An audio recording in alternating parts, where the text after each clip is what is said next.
Саламатсыздарбы окуучулар менен чогуу биргеликте кандайдыр бир эрежелерди кабыл алууда же болбосо өтүлгөн темалар боюнча окуучулардын пикирлерин чогултуп алууда Mentimeter сайтын колдонсоңуздар болот. Mentimeter сайты менен иштөө үчүн Chrome браузерин ишке киргизебиз. Бул жерге адрестик жолчого сайттын адресин жазабыз. Сайттын адреси mentimeter.com.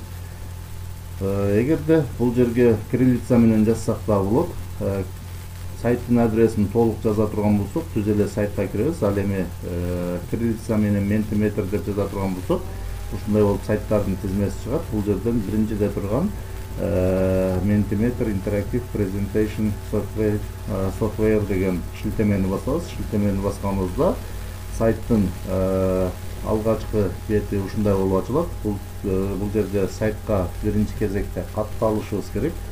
Сайтка катталуу үчүн sign up for free деген баскычты басабыз. Баскандан кийин бул жерден Google'ду тандап, Google аркылуу катталсак да болот. Азыр сайтка катталгандыктан түз эле сайтка кирип кеттик. Сайтта мурда түзүлгөн презентациялар May Presentation деген папканын ичине сакталат. Биз сайтка мурда катталып иштегендиктен бул жерде түзгөн презентациялар сакталып турат.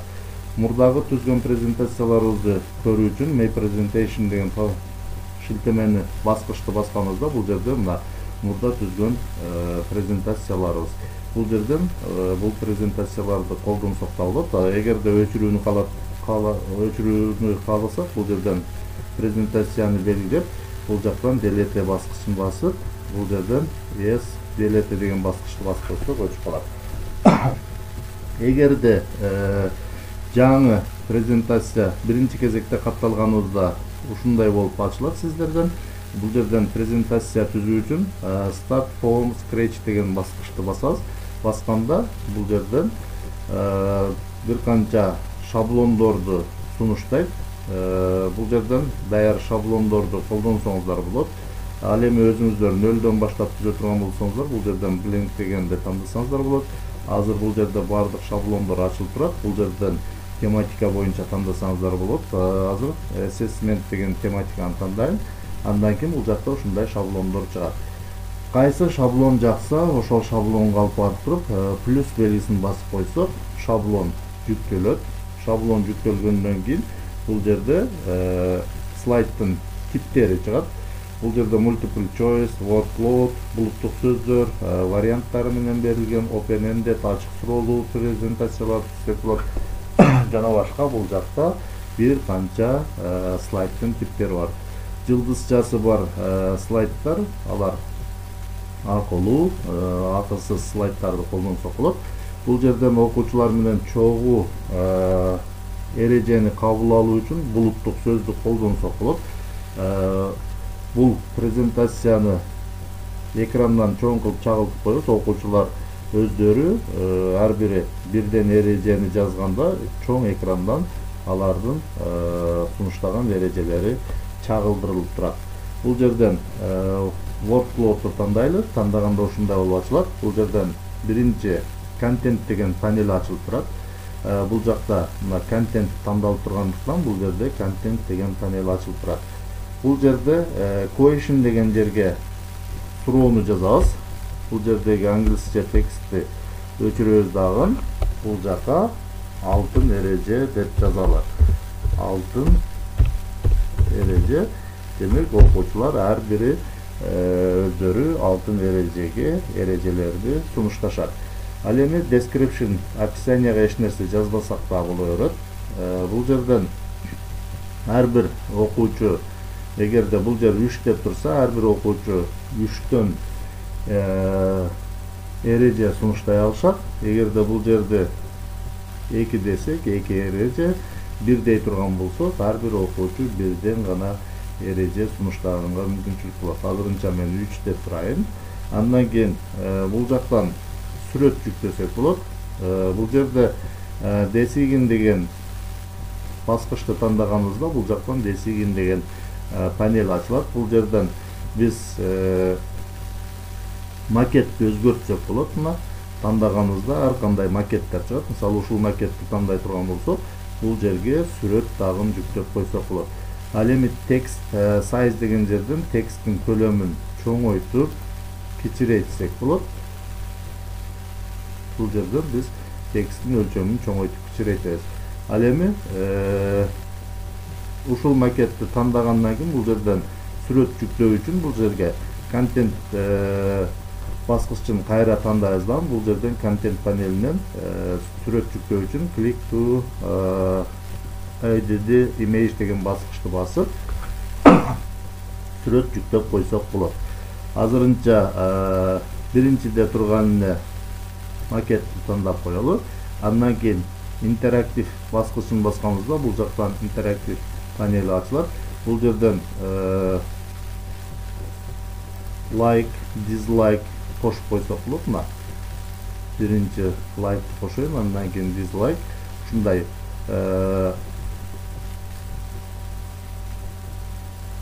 баскычтарды кошуп койсок болот. Андан кийин бул жерде enable waiting добуш берүүнү иштетүү дегенди жандырып коебуз. Бул жерде QR код чыгып турат. QR кодду алып салсак болот. Бул жерден show QR код дегенди өчүрсөк, бул жерден QR код ачылат. Ал эми бул жерде show results дегенди өчүрүп кое турган болсок, жыйынтыктар көрүнбөй калат. Эгерде биз жыйынтыктарды көрүп турууну кааласак, бул жерден ушул баскычты жандырып коебуз. Андан кийин экинчи слайдты түзөлү. Экинчи слайдты түзүү үчүн бул жерден new slide деген баскычты басабыз. New slide же болбосо бул жерден мына экинчи слайд. Экинчи слайдты бул жактан кийинки слайдтарды өчүрүп таштасак болот.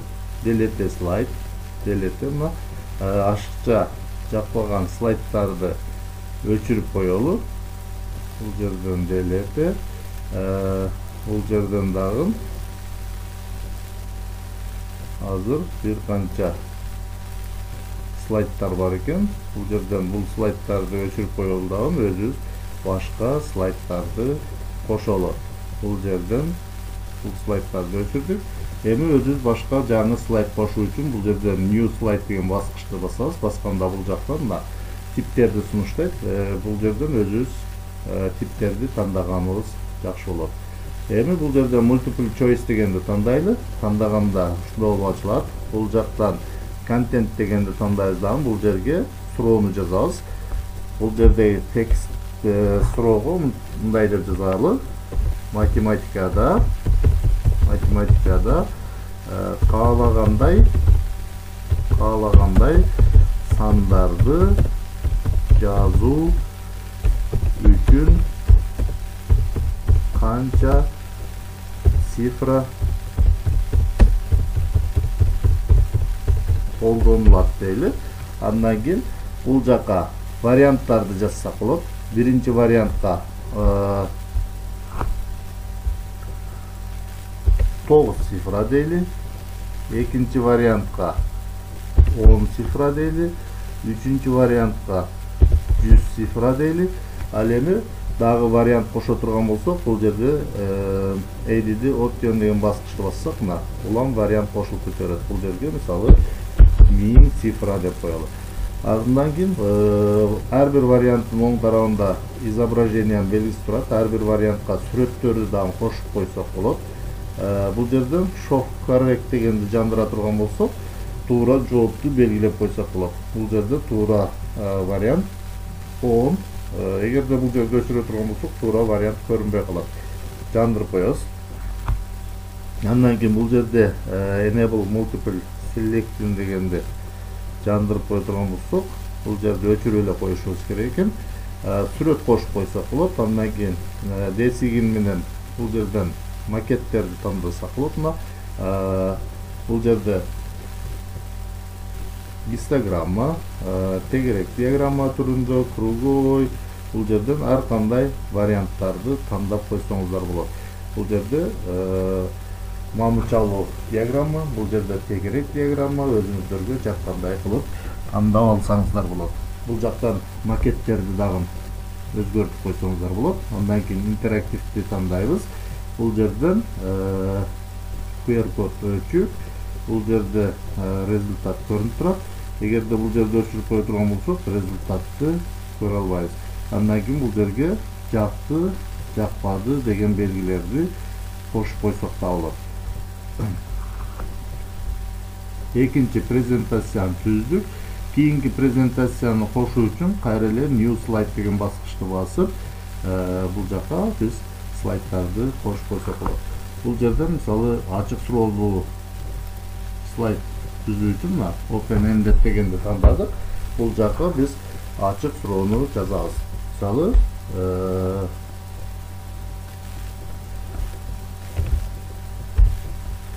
так.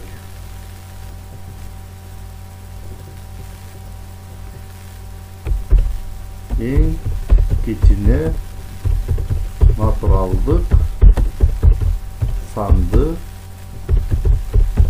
атагыла деп коелу. Андан кийин бул жерден десигин дегенди тандап, бул жактан да жооптордун жайгашуусун ар кандай кылып тандасак болот. Мына бул жерден биринчини тандай турган болсок, ушундай вариантта чыгат. Ал эми экинчини тандай турган болсок, таблица түрүндө чыгат. Бул жерден биринчини тандап кое берейин. Андан кийин интерактив дегенди тандайбыз. Бул жерден жакты, жакпады деген баскычтарды кошуп койсок болот. Астыда бул жерден дагы окуучулар жакты, жакпады деген белгилерди басканга мүмкүнчүлүк болот. Ушундай кылып бир канча презентацияларды даярдагандан кийин окуучуларга бөлүшүү үчүн бул жерден share деген баскычты басабыз. Поделиться деген баскычты, поделиться баскычын баскандан кийин бул жерден биз окуучуларга шилтемени жөнөтүү үчүн ушул жерде шилтемени көчүрүп алуу керек. Шилтемени көчүрүп алуу үчүн copy link деген баскычты басып коебуз. Шилтеме көчүрүлдү. Шилтеме көчүрүлгөндөн кийин бул шилтемени соц тармактар аркылуу окуучуларга жиберип койсок болот. Андан кийин окуучулар шилтеме аркылуу кирип тапшырмаларга жооп беришет. Бул жерде мына шилтеме менен окуучулар киргенде окуучулардан төмөнкүдөй болуп чыгат. Бул жерде алтын эреже дейт. Демек, ар бир окуучу бул жактан өздөрүнүн алтын эреже сунушташат. Азыр бул жерде 3 жолчо чыгып турат. Демек, ар бир окуучу 3 сөз жазганга мүмкүнчүлүк бар. Бул жерде символдордун саны 23тен ашып кетпеш керек. Эгерде 23тен ашып кете турган болсо, ашыкча символдорду кабыл албайт. Демек, ошол жазган сөздөгү тамгалардын, башкача айтканда коюлган белгилердин баардыгы биригип 25тен ашпаш керек экен. Биз жанагында слайд түзүп атканда ар бир окуучу 3 эреже сунуштаганды тандадык эле. Эгерде ал жерден 1 деп кое турган болсок, бул жерде 1 эле сат чыгып калмак. Бул жерден мисалы ар бир ой баалуу деп коелу. Андан кийин экинчисине тынч отурабыз.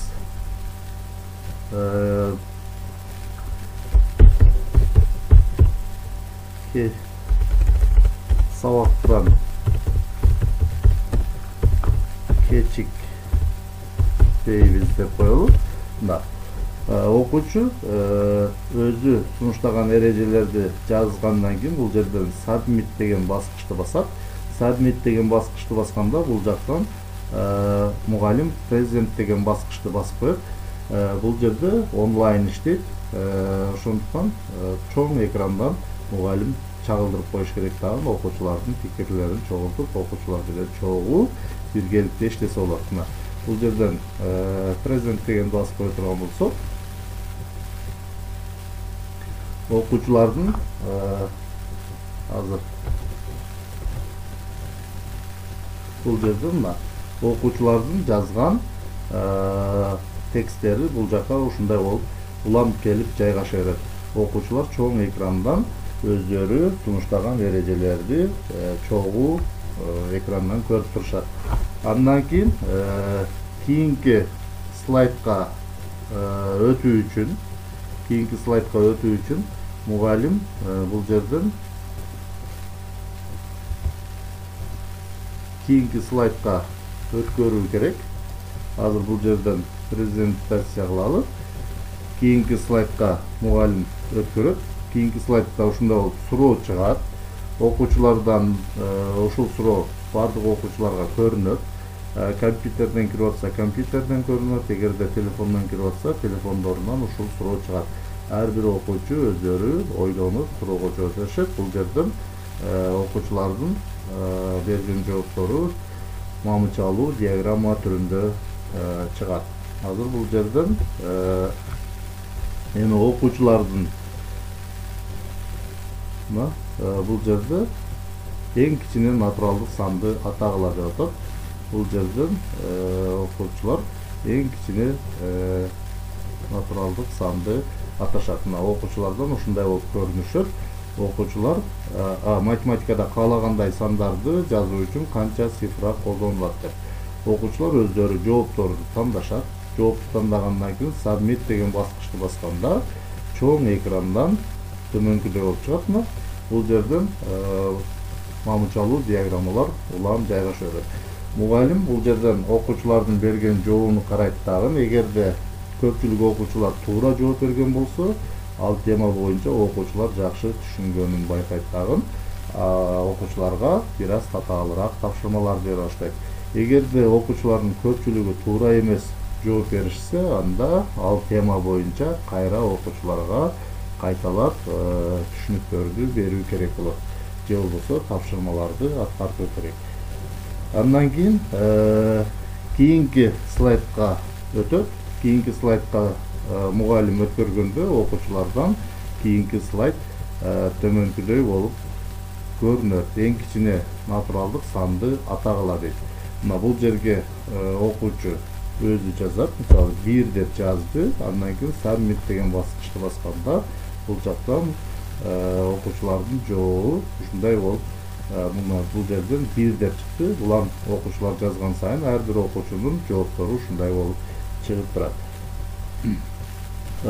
Бул жерде мугалим окуучулар менен иштегенде онлайн иштейт.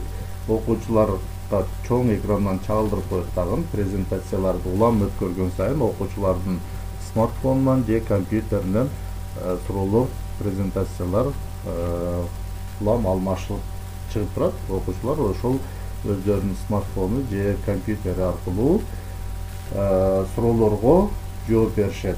Бул жерде окуучулар менен чогуу биргеликте окуучулардын пикирлерин чогултуп алып, ушундай ыкма менен иштешсе болот.